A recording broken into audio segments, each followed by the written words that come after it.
Đông vào chống ngôn này đông. Thôi ơi thì ấy đó.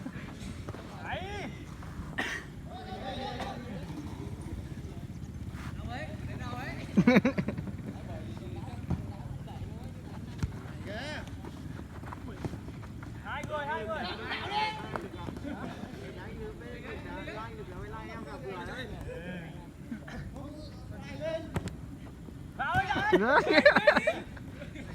Đánh nào.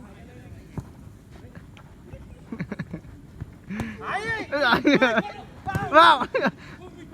Ôi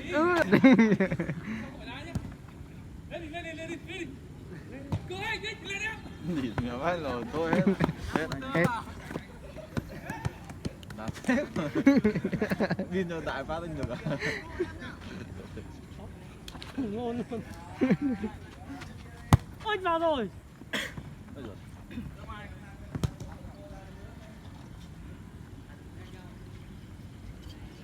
Rau sút thẳng vào đại cơ. Mình ép như này là mình không vào thôi đấy. Bên kia có nào đến đây đâu.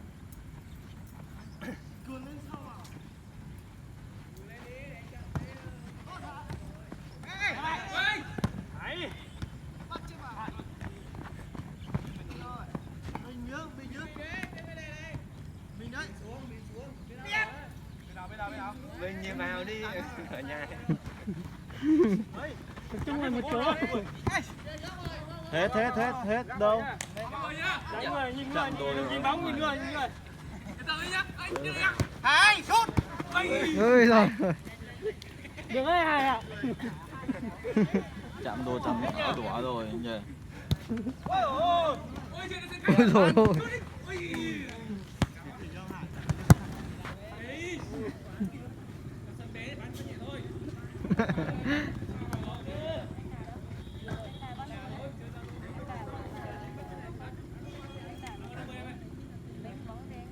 Rồi vào. Hai thôi. Cái đen thế. Đây là đen.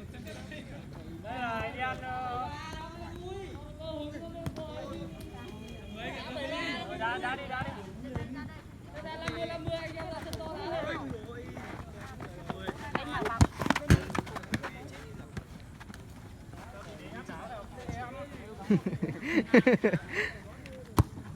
Xong bảo Hùng đưa bóng hồ đi.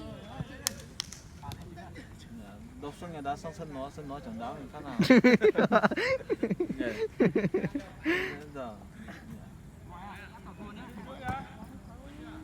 Vào rồi. Đó.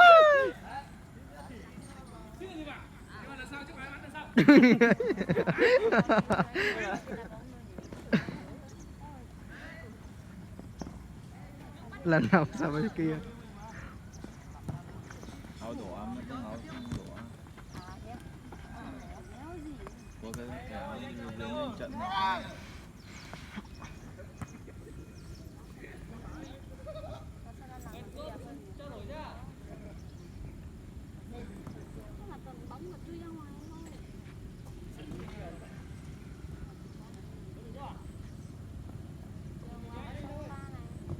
Cắm anh vào.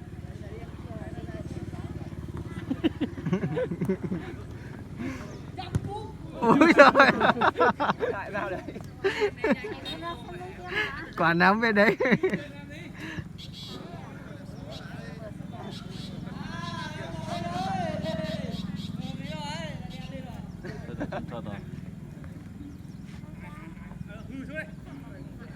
Từ sao đấy.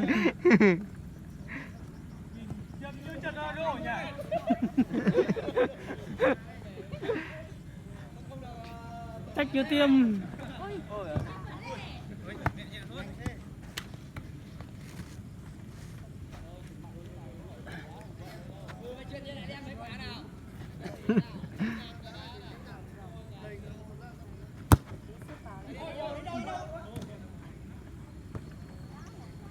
Ý, anh chặn đứng ở côn đi, đứng ra ngoài đấy. Ôi vào luôn.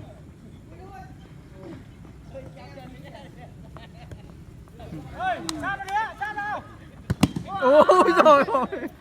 Đấy ơi, Ôi rồi ôi rồi ôi.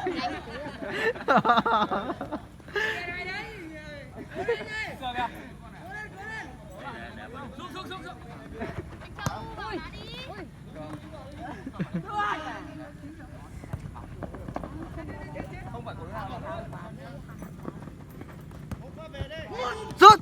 Ôi ôi rồi.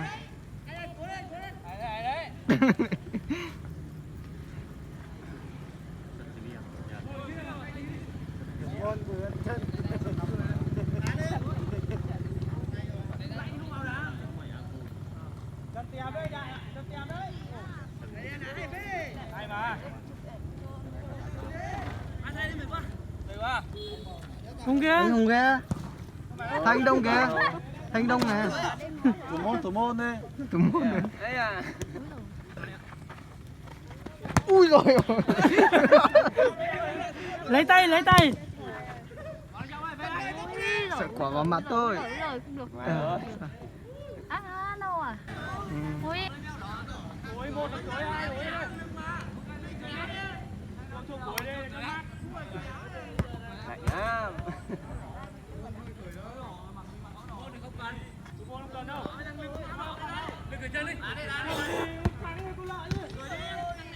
Sáu múi đấy ông này. Ai ai hỏi. Hải đấy nhìn nè.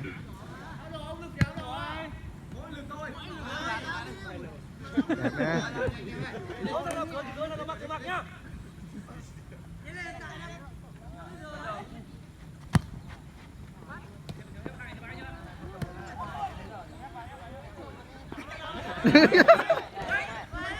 Mấy anh chứ không. Em không được nói thế phải để đội chị thắng. Không được. Nhìn đội chị toàn trai đẹp nhưng mà không đáng chị thấy bên nào trai đẹp hơn. đẹp nhưng mà không tơ đúng không Tưởng là chị đẹp trai lắm rồi. Bên nào mà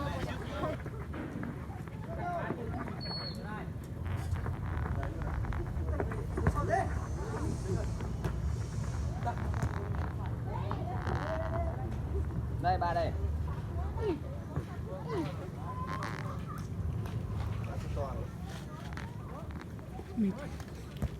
Đuổi ra sân to. Đòi là không nói à? Ba đây đi. Cái gì?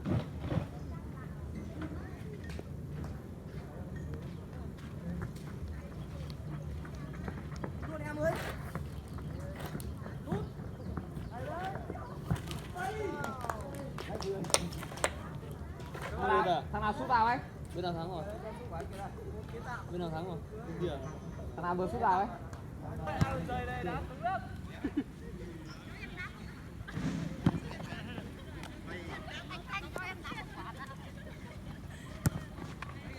ui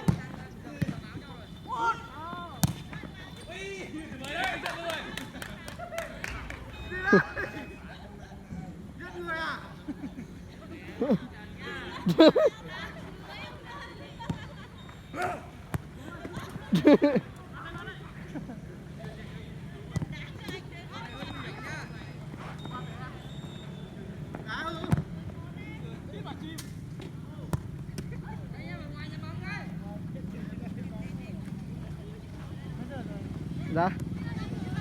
Chả biết mấy giờ rồi. ai quả ở đúng không Ô cậu thế. đá bảo chứ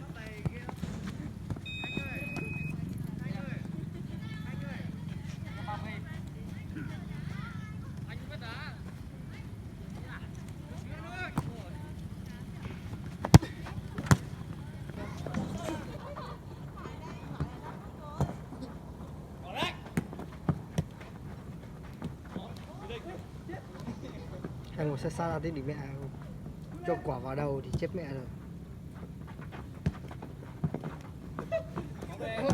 Kiền chơi ổn nhá. Chơi ổn nhá. thôi chơi bẩn nhá Chơi ổn nhá.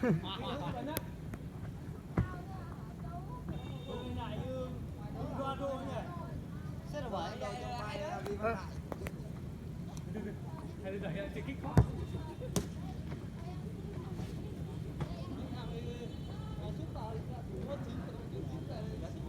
sang qua bên này này.